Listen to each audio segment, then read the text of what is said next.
we've heard a lot of stories. I mean, obviously, I've read the media reports, but there's been nothing that we've seen yet from the Department of Justice. If something's going on, obviously, we'll find out about it. Right now, it's hard to speculate on rumors, but, if something really formal happened from Justice, we would, of course, react and take action. Steve Scalise from Today, who could probably name 100 places he'd rather be at that moment. But if anyone finds a political party that does lockstep any better than the Republicans, especially in the House, let us know. That is, to date, about the most specific response we've heard from the GOP to the Matt Gaetz sex trafficking investigation.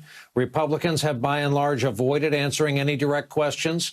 Politico today sums up their silence this way, or tries to, quote, their response emphasized how few Republicans are racing to defend Gaetz, nor are they, apart from Representative Adam Kinzinger calling for him to resign. Still with us are Eugene Robinson and Matt Lewis. Matt, who do we see about what the Republican Party has become? I'm going to remind you of a quote of your own writing.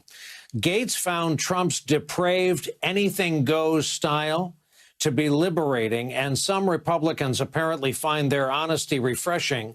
But don't be surprised if the end result is a gaggle of egomaniacal politicians flaunting their conquests on the House floor. If Gaetz survives, the lesson will be that preemptively telegraphing your vice is a sort of get-out-of-jail-free card. Matt, I guess my point is politics and moral behavior have always had a curious relationship. Did Trump personally, per se, make this worse, make it the coin of the realm in the GOP?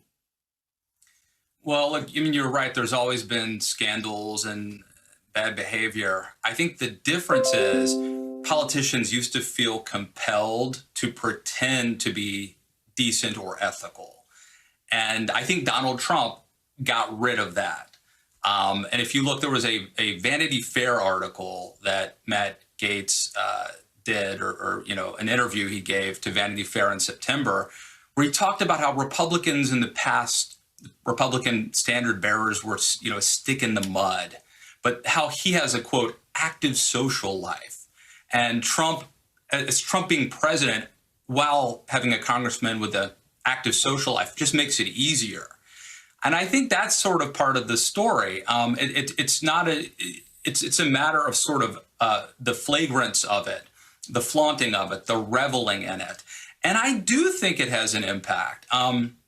We've had in the past some pretty weird scandals, but, you've got Gaetz, you've got Marjorie Taylor Greene.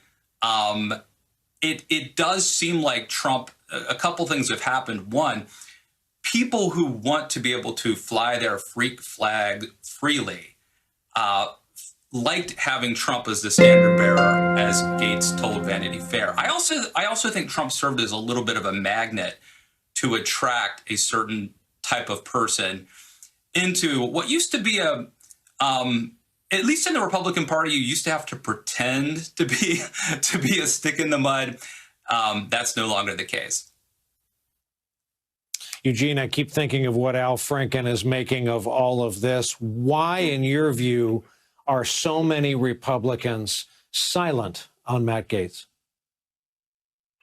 Well, they're not going to lock arms with them right now because he could be potentially in serious legal jeopardy, and the charges are unsavory, even for the post-Trump Republican Party.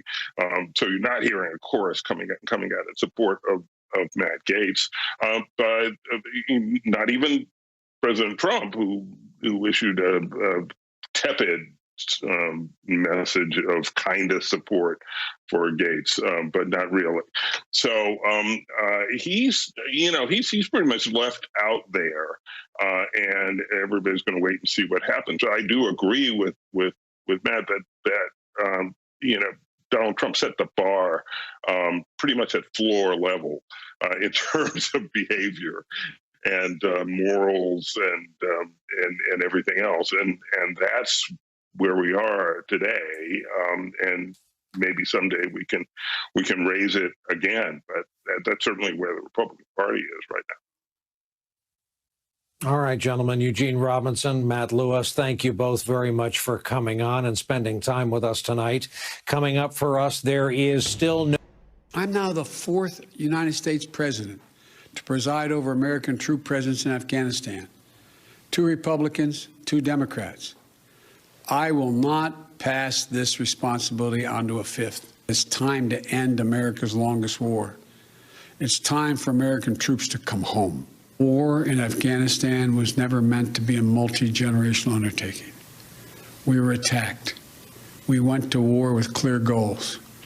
We achieved those objectives. Bin Laden is dead, and Al-Qaeda is degraded in Iraq and Afghanistan.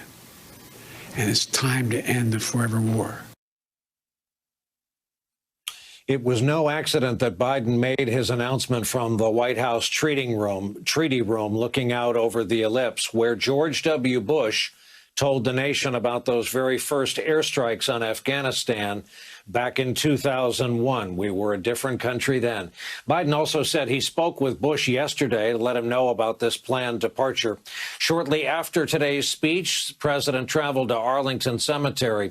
He visited Section 60. That's the final resting place for those killed in Iraq and Afghanistan. Of course, the president's oldest son, Beau, was an Army officer who served in Iraq. President's decision was praised by his former boss, Barack Obama, who issued a statement that read in part, quote, "It is time to turn the page to the next chapter of our relationship with Afghanistan. It is time to recognize that we have accomplished all that we can militarily and that it's time to bring our remaining troops home." New York Times reports Biden also talked with Obama about his decision and that he rejected advice from the Pentagon that withdrawal be based on conditions in Afghanistan and not the calendar. On Capitol Hill, where, let's be clear, criticism is easy and decisions are hard, the former seemed to carry the day. President Biden, you have not ended the war, you have extended it. We're withdrawing because it's been too long. Withdrawing because America is tired. I can tell America that you may be tired of fighting radical Islam. They are not tired of fighting you. This mistake in Afghanistan is one of several instances of this new administration surrendering leverage without making America, our allies, or our interests more secure. Now, if convicted, Potter would face a sentence of up to a decade in prison.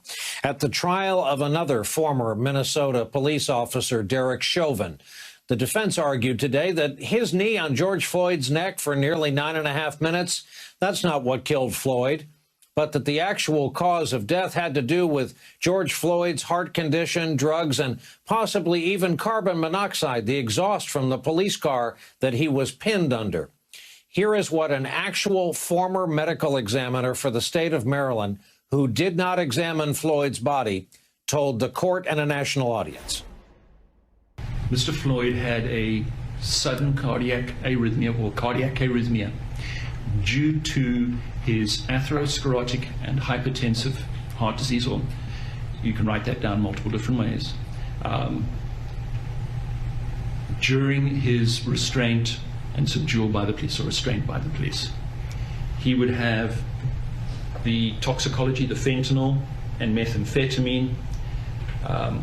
There is exposure to a vehicle exhaust, so potentially carbon monoxide poisoning.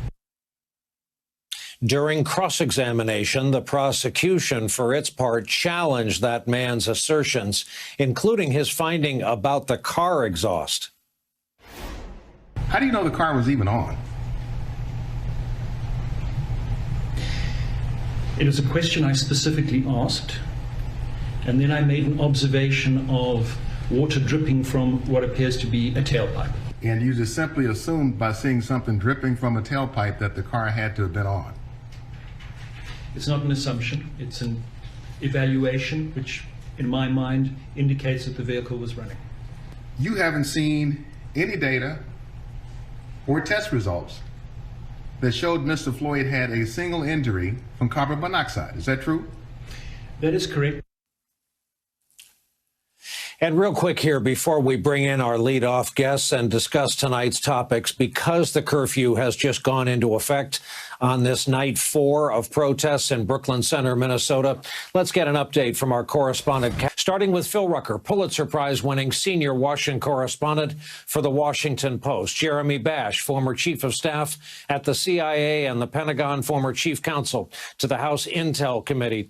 And we're happy to welcome to the broadcast veteran attorney C.K. Hoffler. She's CEO of the C.K. Hoffler firm in Atlanta, dealing with both wrongful death cases and civil rights litigation. She's counsel to Jesse Jackson, the Rainbow Push Coalition, also happens to be president of the National Bar Association, the nation's oldest network of predominantly black judges and attorneys. And counselor, indeed, by way of welcoming you, I'd like to begin with you tonight. Let's talk about this charge against the now former police officer who we saw on video firing the shot that killed Daunte Wright.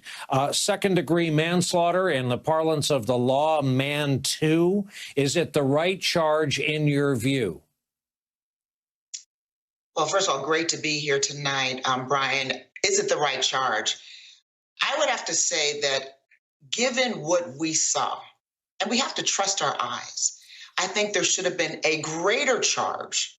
But because of how the events unfolded, I believe that the district attorney felt that man 2 was probably the best that they could do given the circumstances.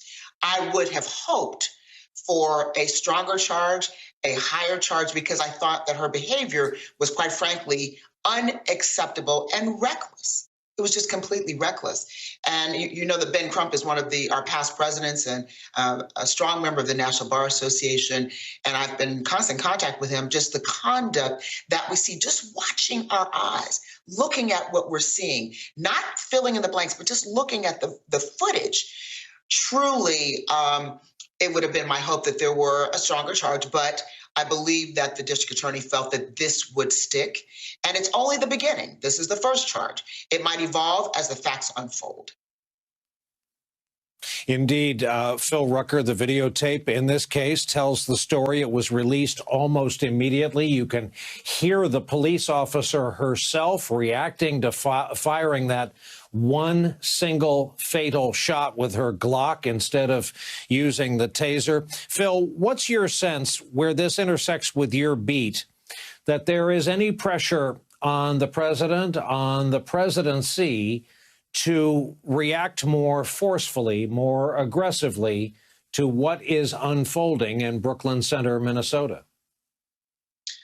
Well, Brian, there's a great deal of pressure on President Biden, Vice President Harris, their team at the White House. And what you have right now in these first few days after this incident is a president trying to strike a balance. They're very careful to not react too far because they don't want to increase the tension that's already visible in the community and on the street. They're mindful, of course, that former President Trump, with his bellicose rhetoric, with his desire to send National Guard soldiers, in fact, his talk about maybe even sending troops, the tweets he was sending about protests, all that did was amp up the tensions around the country. Biden's trying to cool it down. But he's also being mindful. He and Harris both have been putting out statements the last few days about what happened in this particular shooting. Clearly, they've been bothered over the years by the spate of shootings in this country, and they're going to be coming under pressure, I would imagine, in the days ahead, including from the Congressional Black Caucus, very important part of this president's political coalition, to try to do something more tangible, more forceful, to prevent this from happening in the future, because it continues to happen in America's city. This was something that President Biden campaigned on. It was an important issue politically last year, and it's going to have to be at the top of his agenda as he governs into the spring and summer. Jeremy Bash, you are unwittingly part of our effort to toggle between topics as we must tonight. You're going to take us to Afghanistan after we both listen to the reaction from the new head of the CIA today to the president's decision.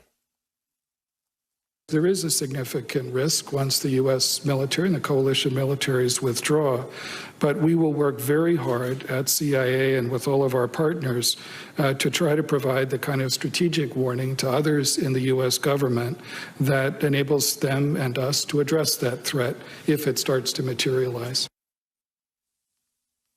So notable comments there from a man few Americans have seen, gotten used to in the job as of yet, the newly minted CIA director, Jeremy. And I know as a veteran of the CIA yourself, it's within those confines that I ask what you make of the president's decision. And for those in the cheap seats where it's very easy to say we ought to stay, if we stay, what does victory look like, and how will we know we're there?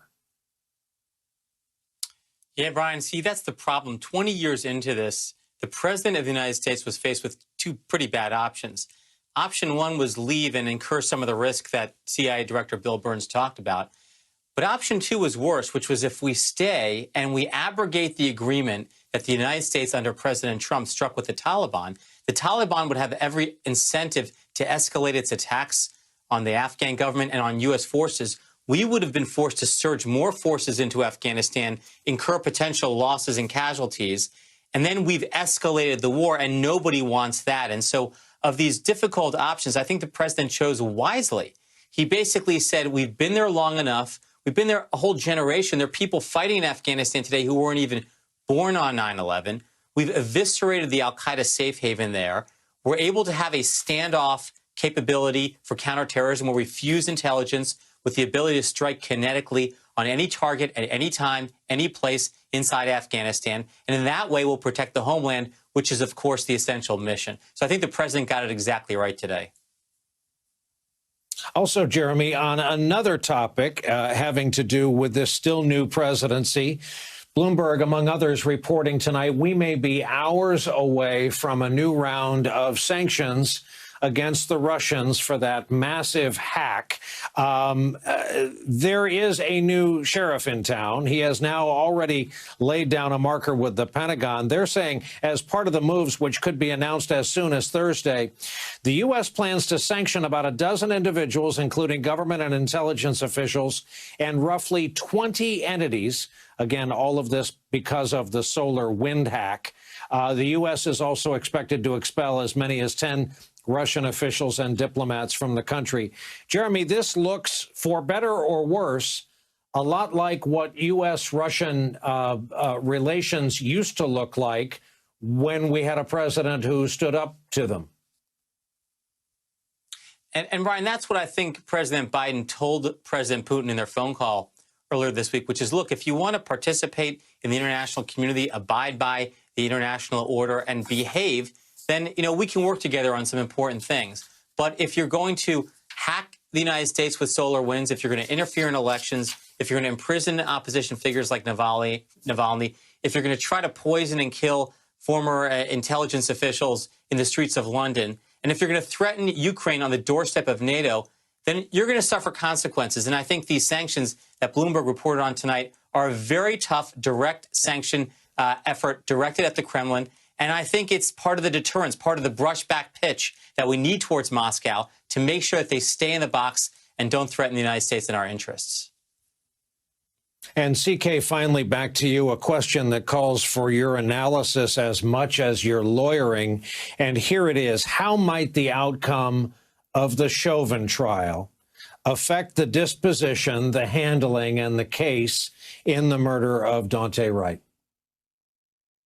I think it's going to have a tremendous impact for so many reasons. When we look at this case, at the Derek Chauvin trial, we have to realize that all eyes, not just in Minnesota, not just throughout this country, but throughout the world, are focused on what happened because of the significance of this case. You know, for the African-American community, just the irony of, at the height of this trial, during the prosecutor's case, that another 20-year-old young man is killed in the same state with such recklessness is just, it creates a frenzy and a sense of desperation, a sense of sadness and intense sadness in our communities and amongst in our civil rights organizations, in our legal community, and really it's not just in the African American community, but just throughout the country. So whatever happens in that trial is undoubtedly going to have an impact on another case in the same community. And the reason for that is because they're linked. Police brutality is a pandemic. It is a pandemic. And that's why the National Bar is focused on police brutality as one of the major areas. That's why the Congressional Black Caucus is meeting with President Biden to say this has got to stop. There's got to be widespread federal reform in addition to what we do in the states and the localities. So we've got to watch this very closely, because if for some reason Derek Chauvin is acquitted, it's going to have such a strong impact in that community. And for those who are teeing up the next case, this tragic case of this young man who was 20 years old, who just had something dangling from his mirror. Imagine how senseless that killing is. And you have a seasoned, a 26-year-old police officer who mistakenly takes her gun and shoots and kills him, versus taser, when they're different apparatus. A gun is a gun and a taser is a taser, different colors, one on one side of her body, one on the other. It's senseless. And that's why I said that I wish there were a stronger charge against her, but she basically created an unreasonable risk. This is what under Minnesota law, and consciously takes chances at causing the death of this young man and his family. The Wright family will never be the same. Actually, Minnesota will never be the same. Our community will never be the same. So there's got to be accountability. So if there's no accountability in the Derek Chauvin case, then people will feel there's not going to be any accountability in the Wright case, and that's going to cause massive havoc, more protests and in this country. And so the president has to step up. That's why the Congressional Black Caucus, I believe, is meeting with the president about these issues. It's time for a change. This has got to stop. Counselor, your use of the word pandemic during a pandemic certainly reverberates, and we will remember it. We are much obliged to our big three guests for starting us off tonight, to Phil Rucker, to Jeremy Bash, and another welcome to C.K. Hoffler. Thank you, all three of you, very much. Coming up, as we keep an eye on the protests. Do you want to go, Brian? I mean, you go back nearly 30 years. Yeah. We watched police officers beat Rodney King to a pulp. And those officers, when they were tried, were acquitted. We watched right across the river from Minneapolis. We watched the cell phone video of Philando Castile being shot to death by a police officer during a routine traffic stop. Castile committed no crime, made no sudden movements, did nothing wrong, but was killed, and that officer was acquitted. We have seen this movie many times before, and it feels dangerous and vulnerable to hope, even to hope that this time will be different, when clearly to me at least, clearly it should be. 9 minutes and 29 seconds of just the most heartbreaking, infuriating video evidence that you could ever produce in any case, and yet just speaking for myself, I find it hard to believe that the system will work this time, and that this police officer will be held accountable for what he did, which was to kill George Floyd. The defense took what I think was probably its best shot today. They found a forensic pathologist with credentials to take the stand and muddy the waters and tell the jury, don't believe your eyes and ears. Believe there are all these extraneous factors, and it was just a cardiac arrest and maybe an overdose and maybe carbon monoxide or whatever. And my analysis doesn't count. It's the juror's analysis. That's the only analysis that counts. And if there is one or more jurors who want to acquit, who are looking for something to hang an acquittal on, at least on the most serious charge, they may think they they got it today. I just don't know. We won't know until that jury goes out and comes back. You know, I hope they do what I see as clearly the right thing, but we don't know. Yeah, for folks who haven't watched a lot of trials, as I keep saying, the job of the defense seems like it's to make the point that George Floyd somehow killed George Floyd. Hey, Matt, look at the toxic backdrop in our country. And while we talk about this toxic backdrop in our country, in state houses across our country, there's quite a titanic effort to restrict voting rights on a false assumption that they were somehow the vote was violated or fraudulent or unfair. Big full page ad today. A lot of household names of corporations, a lot of logos visible around the world. Matt, does any of this surprise you that these companies are putting their good names where their mouths are? I'm not surprised, Brian, because we have seen a pattern in the last couple of years of woke capitalism. And I think this is just a continuation of that. I have to be honest, I don't think that these corporations are suddenly discovered their conscience, care about racial equality or voting rights. In fact, in Georgia, I was on the show a couple of weeks ago, kind of talking about that. Some of these, I can't speak for all of the things happening in the state houses, but in Georgia, I think some of the concern about that bill was overwrought. Certainly, I think calling it Jim Crow 2.0 was. But nevertheless, I don't think that these corporations are finding their conscience or you know, finally doing the right thing. I think that they have made a calculated decision to go this direction. I don't know if it's a wise decision. I don't know if they're alienating their consumer base or if it's a bet that the future is younger and more progressive. But I think that's what this is. So it's just a complicated, nuanced story, right? I mean, the whole voting rights thing is premised on a big lie, right? The lie was that Joe Biden stole the election. That's totally bogus. Then, at least in the case of the Georgia bill, I think the merits of the bill, there were certainly some good things in it, or it certainly wasn't as bad as a lot of people thought. Some of these corporations are finally standing up, I think, and taking kind of a moral stand. I just don't really trust that it's a sincere one. So it's really not a happy ending at this point. Though I would argue, and others would too, portions of the Georgia bill, including but not limited to restrictions on food and water, are straight up out the window crazy. Anyway, I digress. Both of these gentlemen have agreed to stay with us. We're going to fit in a quick break here. Our guests have agreed to stay with us at least that long. Coming up, we'll ask Matt to explain what he now calls the freak flag.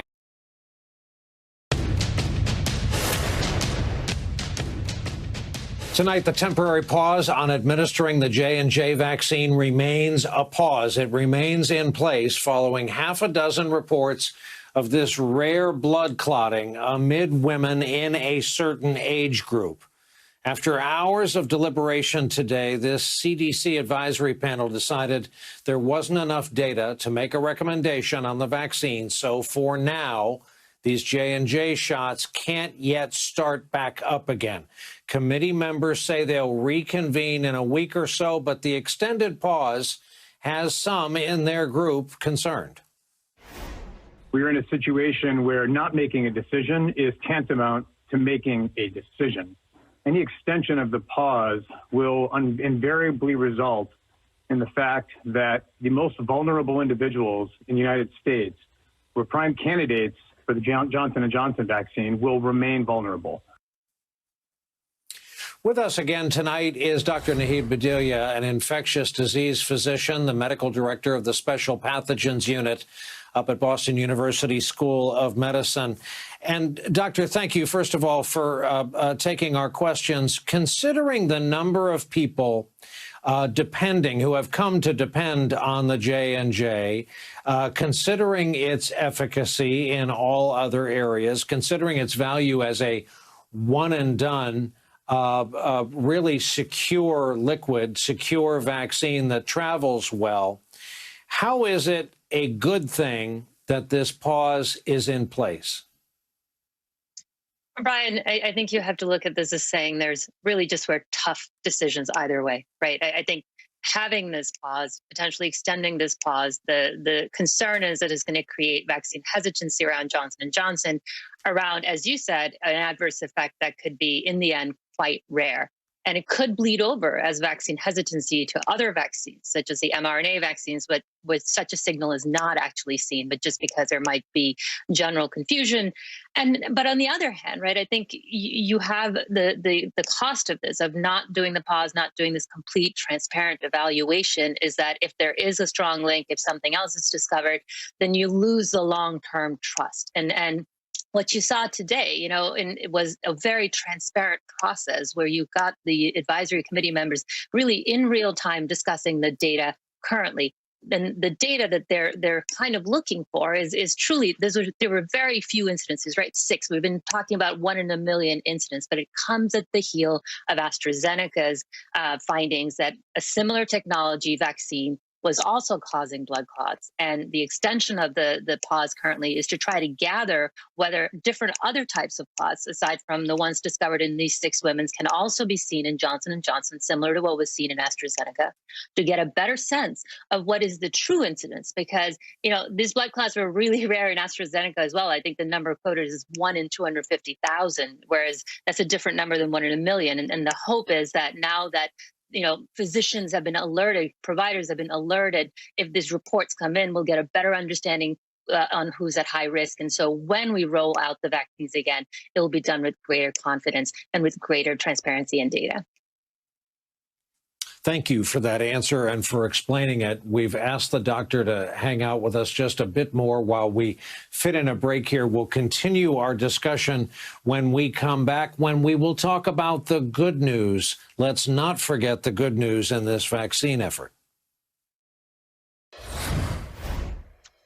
We are back continuing our conversation with Dr. Naheed Bhadelia, who's been kind enough to hang out with us for just a minute more. Doctor, people are hot on this subject. I just got text from a friend of mine asking, if it's 1 in a million, why pause the J&J? Where were the blood clots during the drug trial sequence?